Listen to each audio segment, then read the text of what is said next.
DoorDash just released their 2025 earnings report, and the numbers are record-breaking.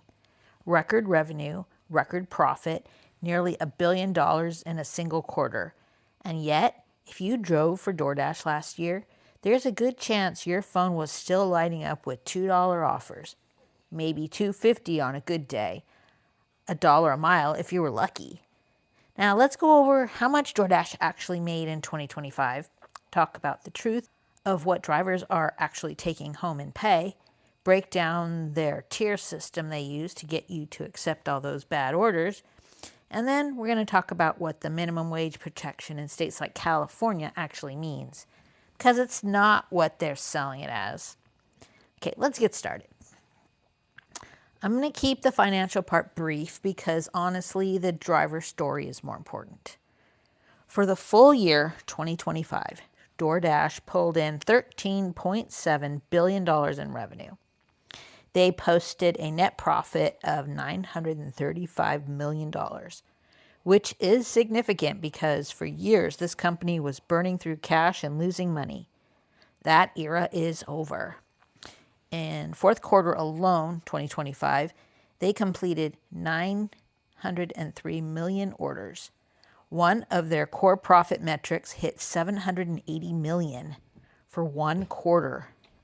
The company is also becoming more profitable per delivery. Their contribution profit, basically what is left over after the cost of each delivery, was about $1.4 billion in Q4 of 2025, and that margin is growing. DoorDash is not a struggling startup anymore. They're a highly profitable company, and they are getting more profitable every quarter.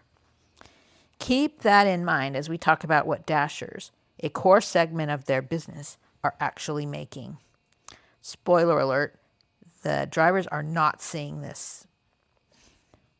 Okay, DoorDash made a big deal in their earnings report about paying Dashers over $20 million in 2025.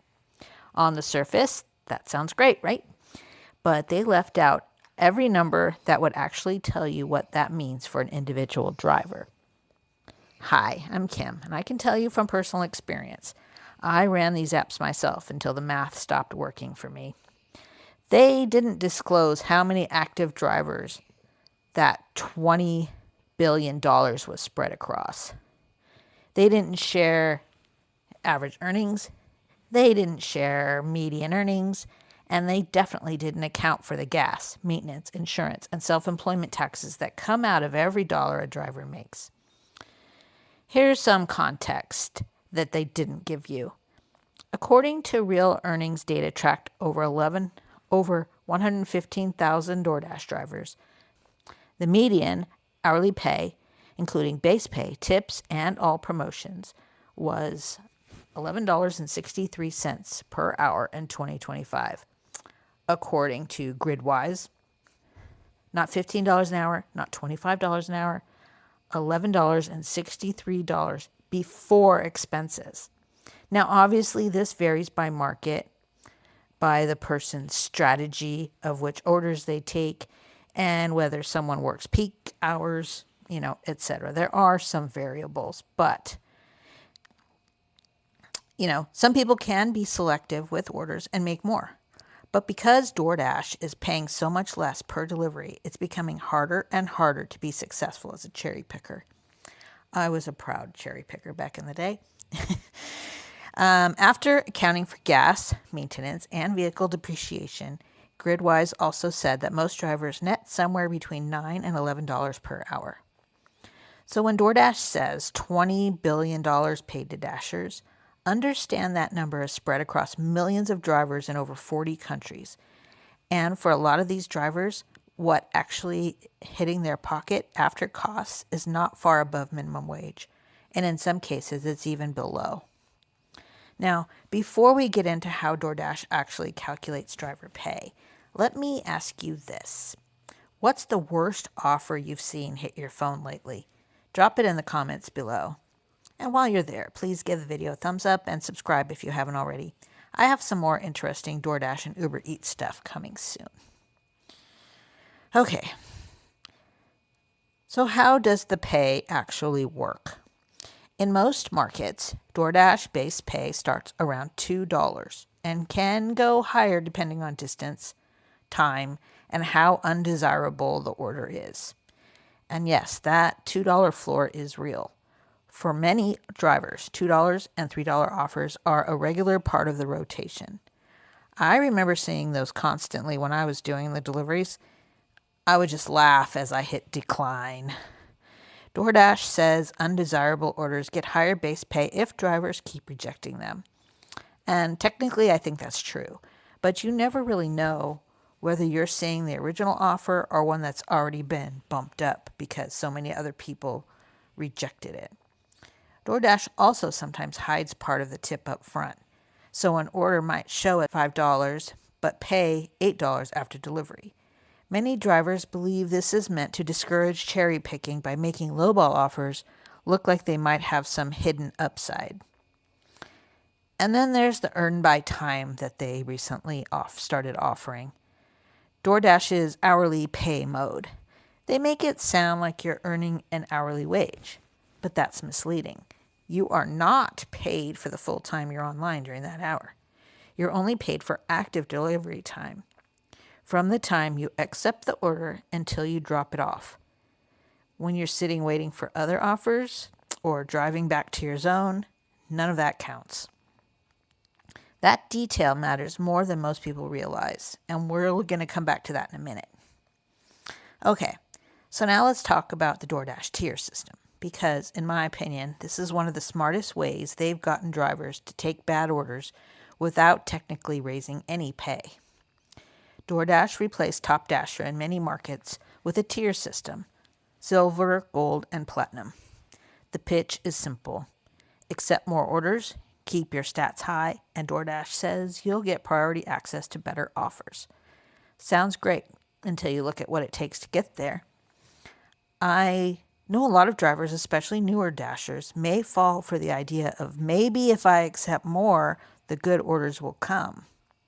To reach the higher tiers, many markets require around 70% acceptance rate. That means you need to accept roughly 7 out of every 10 orders they send you. And if your market looks anything like mine, that means taking plenty of $2 and $3 garbage offers just to keep your stats up. So think about what DoorDash has done here.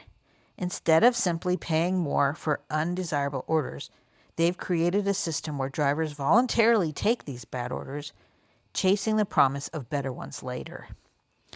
And the problem is DoorDash keeps the details vague. They don't clearly explain how much priority Platinum drivers actually get. And many drivers say after hitting Platinum, they still see the same trash orders over and over. So in practice, the tier system often feels less like a reward program and more like a psychological tool to keep bad orders moving without increasing the base pay. Now, DoorDash also loves pointing to states like California and saying drivers have earning protections. But here's the catch. Those guarantees typically apply only to the active delivery time as explained previously, meaning from the moment you accept an order until the time you complete it. You're not paid for all the downtime in between deliveries. So while the headline sounds like drivers are guaranteed a strong hourly wage, critics argue the real effective pay can be far lower once you include unpaid waiting time and vehicle expenses. And in California, gas is super expensive. It's like right now almost $6 a gallon for regular. And that all matters because DoorDash specifically told investors that increased driver protections in regulated markets are raising their costs. In other words, when laws force DoorDash to pay drivers more, they view it as a hit to profitability. That tells you a lot about how they see driver pay. And if you think I'm reading too much into this, DoorDash basically confirmed it in their own earnings report. So, here's the part of the earnings report I think every driver needs to hear. When DoorDash gave their 2026 outlook, they warned investors that one reason profits would be slightly lower in Q1 of 2026 is a quarter-over-quarter increase in Dasher costs per order. They explained longer deliveries, harder deliveries, more system capacity needed, and annual increases in regulated markets. What this tells you is that DoorDash manages driver pay as a line item to be minimized, forecasted, and optimized every single quarter. They raise pay when they have no choice, when a delivery is so undesirable that no one will take it, or when a law requires it. The rest of the time, the algorithm finds the floor. Now, DoorDash had an incredible 2025 by every financial measure, and their 2026 is set to be even better. None of that is an accident. The business model works for the company. Whether it works for you as a driver comes down to whether you know your own numbers cold, your cost per mile, the minimum offer you can accept and still come out ahead, the hours and zones in your market where the math actually makes sense. For me personally, it didn't make sense anymore.